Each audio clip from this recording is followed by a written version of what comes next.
enfermagem brasileira e internacional que me segue. Kelly Hodgins, eu sou enfermeira canadense desde 2019 aqui na província de British Columbia, no Canadá, e desde então eu tenho ajudado a enfermagem, principalmente brasileira, a vir para as terras geladas para passar frio comigo, né, gente? Se você estiver interessado em todos os assuntos como processo de validação de diploma aqui na província de British Columbia, bem como saber um pouquinho da minha vida pessoal, é só colar aqui nesse canal. E o que você precisa fazer?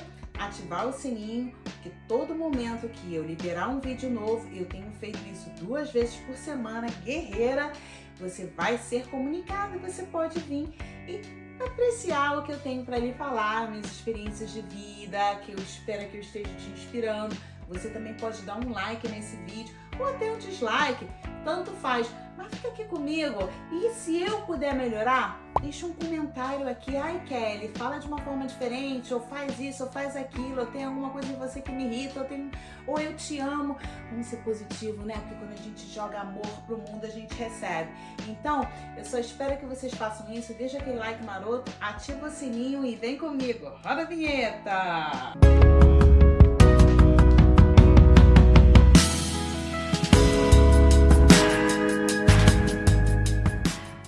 Hoje eu vou falar um pouquinho da história de vida do meu pai e depois eu vou falar um pouquinho da história de vida da Kelly Hodgins, da minha vida. E vou dar uma pincelada também na vida da minha mãe. Mas o propósito desse vídeo de hoje é perguntar a você que está aí do outro lado da telinha, de qualquer lugar do mundo me assistindo neste momento. O que você quer deixar, nem levar, o que você quer deixar para o mundo, para os seus filhos, para os seus netos, ou se você não tiver filhos, para as pessoas que te conhecem. Você prefere deixar uma história de vitimismo ou você prefere deixar uma história de superação? O que você escolheu para a sua vida? Se vitimizar ou aquela história assim de superação, de vitórias, de momentos difíceis, mas que você pegou aquele limão e fez uma bela limonada? Eu vou te contar 2 histórias que não são de vitimismo, porque o meu pai e eu, nós não escolhemos deixar para o mundo, ou deixar, no caso ele, para mim, como filha, e eu, como filha, vou deixar para minha filha histórias de vitimismo. Nós escolhemos deixar histórias de superação. O meu pai hoje, ele tá com 75 anos, ele não sabe fazer esses vídeos, ele não se interessa, mas eu tô aqui para contar a história dele e vocês vão sentir comigo como ele se superou.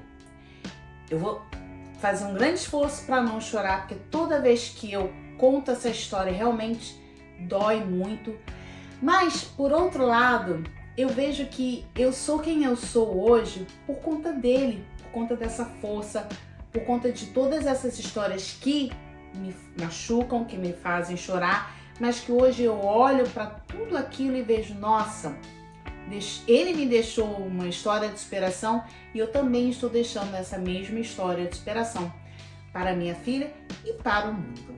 Então vamos lá, vou começar com a história do meu pai. O meu pai, ele nasceu no estado de Fortaleza e depois, muito novinho, muito pequenininho, ele veio para o Rio de Janeiro com a mãe e já alguns irmãos. A minha avó, eu não a conheci e o meu pai não conheceu o pai dele. A minha avó, ela era descendente de índio nativo, e naquela época, muito guerreira também, ela, até por falta talvez de educação, de família, que a gente, como meu pai não conheceu o pai dele, a gente não sabia muito bem o root, né, como tudo isso começou na vida dela, mas sabemos que foi uma vida muito sofrida já naquele momento. Só que a minha avó, ela tinha filhos com pais diferentes. Quem somos nós para julgar? Cada um tem a sua história, cada um tem o seu porquê. não estamos aqui para julgar ninguém nesse mundo, né? Estamos aqui para nos ajudar. O ser humano, ele teria sempre que pensar assim: os problemas existem e nós somos as soluções de todos os problemas. Como seres humanos, nós podemos resolver os problemas ao invés de ficar apontando dedos, né? Menos dedos apontados e mais ajuda, mais mãos para levantar. Então a história que eu sei da minha avó, do pai da minha mãe é que ela tinha filhos com homens diferentes. Muito religiosa, ia muito à igreja, ela ia muito na igreja evangélica. Se a gente for parar aqui para estudar a história do Brasil, o Brasil é isso, né? É dividido em religiões, em políticas. Eu não gosto de falar delas, até porque isso sempre é motivo de muita briga. E como a maioria das pessoas sabem que me acompanham, eu sou espiritualista, eu não sigo nenhuma religião, então não tenho nem o porquê de falar de religião. Mas enfim, ela ia muito para a igreja evangélica e o meu pai, ele questionava muito, já muito pequenininho, a postura da minha avó, isso que ele passou para mim. Porque a minha avó era extremamente rígida com o meu pai. O meu pai não era o mais velho, ainda tinha um mais velho do que o meu pai. O meu pai era, né, depois do mais velho, e ela acho que tinha 2 mais. A minha tia e mais um, que é o meu tio Miro. Na verdade, desses tios, eu só tenho o meu pai hoje e um tio vivo. Os outros já se foram. Alguns de formas muito dramáticas e a outra que foi de saúde, que acredito que tenha sido câncer, mas a gente vai chegar lá. Então, a minha avó era extremamente rígida com meu pai. Ela batia, agredia muito meu pai. Meu pai é muito novo e tudo que ele vinha da minha avó era agressão, era muita pancada, era muito abuso físico que ele sofria da minha avó. E é muito triste escutar ele falando isso, porque ele dizia assim: poxa vida, a minha mãe ia tanto à igreja, falava tanto de Deus, mas era uma cavala comigo, né? Ela era muito estúpida com meu pai. Como eu disse, não temos como julgar, eu não a conheci. E só Deus e ela sabem o motivo de toda essa violência que ela tinha com meu pai. Ele conta que lembra muito vagamente quando eles saíram de Fortaleza e vieram para o Rio de Janeiro e se instalaram numa comunidade chamada Vila Aliança, no Rio de Janeiro, que fica ali no centro da cidade, que fica é um lugar até muito bonito, que agora que a gente vai até sobe de bondinho lá, Santa Teresa, o Morro de Santa Teresa. Então essa Vila Aliança era um dos morros ali de Santa Teresa, porque são várias comunidades ali. Então eles tinham ali um barraco de pau, de madeira, e que ali eles viviam, ele e os irmãos dele e a mãe, com muita né, violência para ele. É só essa questão de igreja, violência, tanto que o meu pai, ele se criou ateu. Hoje em dia eu escuto ele falando um pouco mais de Deus, mas até um tempo atrás, eu saí do Brasil tem 14 anos, eu não escutava meu pai falar de Deus, porque ele tinha essa questão: por que minha mãe era tão temente a Deus, ia tanto para a igreja e era tão violenta, tão ruim para ele. Meu pai passou maus pedaços nesse morro, porque meu pai tem várias queimaduras no corpo, marcas de queimadura que ele sofreu, não pela mãe dele não, tá? Ele realmente se queimou, o barraco pegou fogo, ele estava lá dentro com 5 anos de idade e ele queimou quase que o corpo todo. Ele tem a orelha queimada, a perna queimada, os braços queimados, ele tem a marca até hoje. E ele não morreu porque Deus, né, não quis, não era a hora dele. E ele também lembra de que as pessoas na igreja foram que salvaram a vida dele, cuidando depois, né, que ele conseguiu ser retirado desse barraco que pegou fogo, mas as pessoas cuidaram da igreja, cuidaram dele. Ele lembra que ia uma irmã da igreja à casa, levava comida, levava remédios, fazia um curativo nas feridas do meu pai. Foi o que realmente salvou a vida dele. Ele estava com uma das pernas meio que colada já, porque a minha mãe não sabia cuidar, a minha avó, a mãe dele, não sabia cuidar, a educação, o nível de educação dela era muito precário. E aí, quem foi cuidar dele foi realmente o pessoal da igreja. Então, sempre esse debate, né? Como ele não tinha nenhuma base do que era a igreja, que ao mesmo tempo, ele muito novinho, cuidava muito e ao mesmo tempo ele tinha toda essa agressão em casa. Então ele lembra disso perfeitamente. Imagine, até hoje ele lembra dessa situação e ele tinha 5 anos. Então são fases muito traumáticas.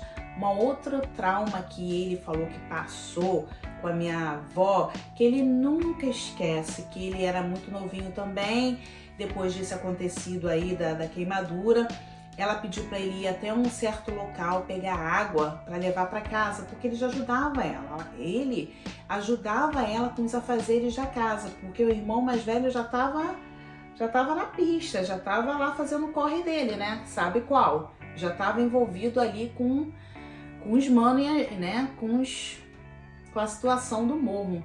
E ele que estava em casa como se fosse o filho mais velho dela e ajudava muito ela a criar até os outros que eram menores que eles. Aí ele falou que uma vez ela pediu para ele buscar água em certo lugar, ele como criança, ele ficou brincando um pouco na rua. Era criança, gente, criança quer brincar. Aí diz que quando ele voltou para casa um pouco mais tarde, né, do que ela achava que ele deveria chegar, que ela deu-lhe uma surra nele, assim, sabe?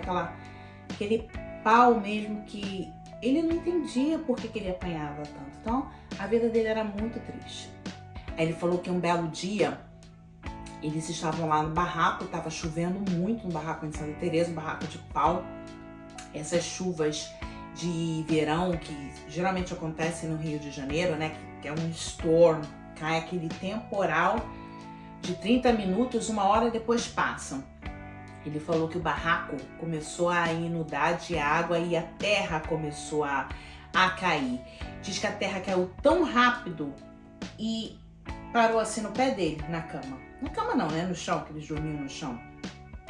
Foi caindo tão rápido, acabou com o barraco, eles ficaram meio que soterrados, mas a terra bateu assim no pé dele e parou. E aí tiveram que ter resgate para tirar eles dali, enfim. Eles não tiveram mais condições de morar naquele barraco. E aí o governo botou eles lá para uma comunidade em Bangu chamada, que o nome tá aqui, mas eu não vou lembrar porque eu tô tanto tempo, gente, fora do Brasil. Mas depois eu vou lembrar. Enfim, eles foram transferidos. Todo mundo que perdeu o barraco, o governo pegou e levou lá para Bangu, numa comunidade lá. Deram meio que uma casa para eles, eles ficaram lá. Pro meu pai foi muito difícil. Porque ele no Morro de Santa Teresa, como que ele fazia para ganhar a vida dele? Ele ia lá, carregava a bolsa das madames nas feiras, porque para quem não conhece o Rio, o Morro de Santa Teresa, gente, é a coisa mais linda do mundo. E tá ali tá perto da Lapa, tá ali perto do Bondinho, tá ali no Vucu Vucu, aquela coisa gostosa do Rio antigo, né? Aquelas áreas ali. Então, o que ele fazia para sobreviver? Tinha a floresta, né? Que até o bondinho sobe pela mata. Ele ia muito pra mata, meu pai sempre foi muito safo, né? Safo é papo de militar, tá? O meu pai é reformado, é aposentado da Marinha, aí eu vou chegar lá. Então ele ia, já subia a árvore, coisa de moleque, né? De morro. Subia nas árvores, pegava jaca, e ali é o que ele se alimentava, porque eles não tinham comida. A minha avó, a coisa que ela fazia era ir pra igreja, ela não tinha um trabalho. Então, o meu pai, ele se virava assim, carregando bolsa de madame na feira, onde ele ganhava as gorjetas dele lá, pegava o resto de comida na feira e ia pro mato catar jaca, catar fruta no mato. Era assim que ele fazia. E tava ali no centro da cidade do Rio de Janeiro, né? Ia pedir dinheiro na rua, era um molequinho de rua mesmo que ele me conta, que até pouco tempo eu fiquei sabendo um pouco mais disso. Enfim, acho que até por vergonha, às vezes tem, não é? A pessoa não quer falar tudo que passou, que sofreu, mas meu pai sofreu muito. Aí eles levaram meu pai para Vila Aliança, em Bangu, lembrei o nome da comunidade. E eles foram morar na Vila Aliança. E ali ficaram, o meu pai tinha um irmão mais velho, como eu falei, ele que é um pouquinho mais velho do que o mais velho, não sei como é que fala isso. O do meio tinha, não, a minha tia e tinha um mais novo. Então eram todos eles. E todos eles tentando se virar, né, naquela pobreza imensa que tinha, que era o quê? Eles recebiam comida da igreja, minha avó não trabalhava e é assim que eles viviam. Então eles tinham que se virar. E eles se viravam, tá? Porque eles já sabiam que ou se viravam ou morriam de fome. Então,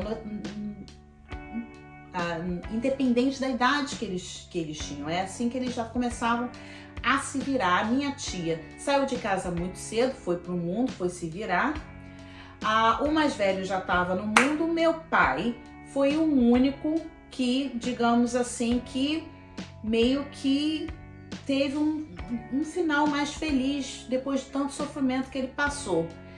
O mais novo era o mais protegidinho da minha mãe, até que na Vila Aliança a mãe do meu pai, a minha avó, se foi. Deus chamou, ela fez a partida dela. E aí, filha, ficou o meu pai com um padrasto de um dos filhos lá vivendo nessa Vila Aliança. Ele disse que ali ele passou o pão que o diabo amassou. Por quê? Na Vila Aliança era no fim do mundo, era no meio do nada, era um mato lá, era só mesmo as casinhas lá que o governo, umas casinhas que o governo fez para eles, mas não tinha aquela estrutura do Morro de Santa Teresa, com a feira, onde ele podia ir para a mata, catar as coisas, buscar umas bolsas para as madames. Ele não tinha isso, aí ele se viu, não sabia o que fazer. E esse padrasto, sabe o que ele fazia? Ele trancava o armário para ele não comer, o meu pai não comer, porque ele não era filho dele, a mãe dele já não estava mais ali, que se virasse. Muita gente ruim no mundo, né? Então meu pai falou que ali ele viu mesmo a miséria, a falta de tudo, e aí ele falou: o que eu vou fazer da minha vida? Aí ele começou a pegar o trem que passava em Bangu e voltava lá para o centro da cidade do Rio de Janeiro, que ali era o que ele sabia fazer, ali que ele sabia se virar. Fazia isso, pegava carona, se virava, e assim ele foi crescendo fazendo isso. Até que quando acho que ele chegou nos 15, 16 anos, ele começou a trabalhar como ajudante de pedreiro. Então ele fazia as faxinas dele lá como pedreiro, e assim, estudar que é bom nada, né? Meu pai, acho que ele não tem nem um segundo grau, se eu não me engano. Acho que ele conseguiu fazer até a 8ª série. Porque ele foi muito esforçado, tá? Porque ele não tinha exemplo nenhum para estudar. Ele não tinha ninguém que o impulsionasse a estudar e ser alguma coisa na vida. Ele não teve essa ajuda de ninguém, nem exemplo. Então ele começou a trabalhar como ajudante de pedreiro lá na Vila Aliança, para ficar ali mais perto. E ele falando que uma dessas indas e vindas ao centro da cidade, ele avistou uma fila enorme. E aí ele parou naquela fila, ele perguntou: o que é essa fila aí? Aí um dos caras que estavam na fila, era só homens, ele falou: fazer inscrição aí pra Marinha. É pra fazer inscrição pra Marinha? É. Então é aqui mesmo que eu vou ficar. Mas minto, eu pulei uma parte. O meu pai, ele serviu o exército. Meu pai era tão bom que ele conseguiu ser paraquedista. Meu pai foi boot marrom, porque foi a única saída que ele tinha, né? Ele começou a trabalhar ali como auxiliar de pedreiro, e sim, quando bateu lá a idade de 18 anos, ele se alistou, conseguiu servir o exército, que foi muito bom para ele, porque como uma criança muito pobre, ir pro exército sem exemplo nenhum, acho que assim é coisa do destino mesmo, né? Ele realmente foi muito abençoado para não ir para um outro caminho. Ele preferiu seguir o exército. Conseguiu ser paraquedista, porque é muita honra, né? Todo mundo sabe, quem é militar que me segue sabe que é muita honra ser paraquedista. Ele serviu, enche a boca para falar que foi 69, paraquedista, PQD, boi do rancho porque ele comia muito. Tinha comida em casa, gente. Foi pro exército, minha filha. Aí ele passava o rodo na comida, comia igual um boi do rancho, que era o apelido dele. E aí ele serviu ali o exército. Ele conta várias histórias, ele conta que o irmão dele mais velho uma vez, eu não vou saber o nome dos lugares, tá? É tudo lá em Bangu, lá em Deodoro, né? O nome desses lugares que eles fazem lá os voos e fazem os saltos de paraquedas e tal. Ele falou que uma vez foi a melhor emoção dele, porque ele não tinha pai, né? Não conheceu o pai dele. Não tinha mãe, faleceu quando ele era muito novinho, 8, 9 anos de idade, 10 anos de idade, não mais do que isso. E aí ele tinha esse irmão mais velho que tinha sumido pro mundo aí. Ele falou que uma das felicidades dele foi um dia que ele estava soltando de paraquedas, ele avistou o irmão dele lá no meio do mato, vendo ele soltar em Deodoro, e ele, sei lá, cortou lá no meio do caminho, foi lá pro meio do mato e viu, conseguiu ver, foi apreciar, né, o meu pai a fazer o salto de paraquedas. Ele falou que foi tão emocionante para ele ver o irmão dele mais velho lá, se arriscando no meio do mato, do nada, assim. Ele falou que foi uma das coisas muito que deram muita alegria para ele, até pelo fato de ele ser sozinho no mundo. Então, parou lá, acabou o tempo do exército, ele teve que sair, e aí ele ficou fazendo o que? Ele se viu, o que eu vou fazer da minha vida? E muita gente que sai do exército, eles falam isso. O que eu vou fazer da minha vida? Não sabia. E aí ele começou a andar, né, pelo centro da cidade. Quando ele viu essa fila, ele perguntou, o pessoal falou, com uma inscrição para a Marinha. E no exército ele teve a possibilidade de estudar. Então foi quando ele terminou lá a 8ª série dele no exército. Exército sempre é muito bom, gente. Olha, todo mundo, quem é, né, militar, sabe o que eu tô falando. É uma responsabilidade que ensina muita coisa, ensina a ser homem, ensina a ser cidadão. O meu pai, graças a Deus, conseguiu aprender tudo isso com o exército, não pelos pais, porque ele nunca teve. E pela mãe ele só tinha porrada, né? O que ela sabia oferecer para ele. Então ele cresceu muito ali na época do exército e voltou, foi trabalhar de novo como servente de pedreiro, até que essa filha perguntou. E aí ele fez a inscrição, ele conseguiu fazer a inscrição para a Marinha nesse mesmo dia. Só que ele saiu de lá falando, e agora? O que eu vou estudar? O que eu vou fazer? Morando lá em Bangu, pegando trem, não tinha dinheiro para pegar trem, não tinha como pagar uma escola preparatória, né? Como hoje em dia a gente faz, não tinha nada disso. Ele falou que conseguiu uns livros no lixo, conseguiu ajuda assim de livros, conseguiu alguns no lixo ali perto do local onde que ele fez a inscrição, enfim, estudou, muito esforçado. No dia da prova ele falou que, como ele morava muito longe, ele não conseguiu pegar carona no trem para fazer a prova. Ele chegou atrasado, quando ele chegou lá no dia de fazer a prova, o portão já estava fechado. Mas meu pai sempre foi malandro da Lapa, né? Ali no Rio de Janeiro ele falou que pegou um boné que ele estava usando, jogou do outro lado do muro e aí pulou para pegar o boné e pegaram ele pulando, né? Aí ele falou assim, o que você tá fazendo aqui? O portão já fechou, não é pra você estar aqui, era pra fazer a prova. Não, eu tava lá em cima, já na sala. O meu boné caiu, eu vim aqui rapidinho pegar e já tô lá, já tô tudo certo. Então corre, pega logo seu boné e sobe pra fazer a prova, porque aí foi que ele se safou. Ele entrou, fez a prova, passou na prova e entrou pra Marinha. E passou 30 anos da vida dele na Marinha. Sempre estudei em colégio particular, eu e meu irmão, que eu só tenho um irmão mais velho. Meu pai foi a única pessoa que, né, trazia o bacon para casa, é a única que trabalhava. Minha mãe trabalhava como? Com a gente, né? Era dona do lar, cuidando da gente. Nós morávamos em uma comunidade também, em Jacarepaguá, eu não lembro o nome da comunidade. Mas eu lembro que o meu pai, ele não queria criar eu e meu irmão nessa comunidade. Então ele comprou um barraco lá onde o vento faz a curva, que eu sempre falo, que é Xerém, na subida da Serra de Petrópolis. Gente, não é nem Xerém, porque Xerém é até um bairro até muito bom.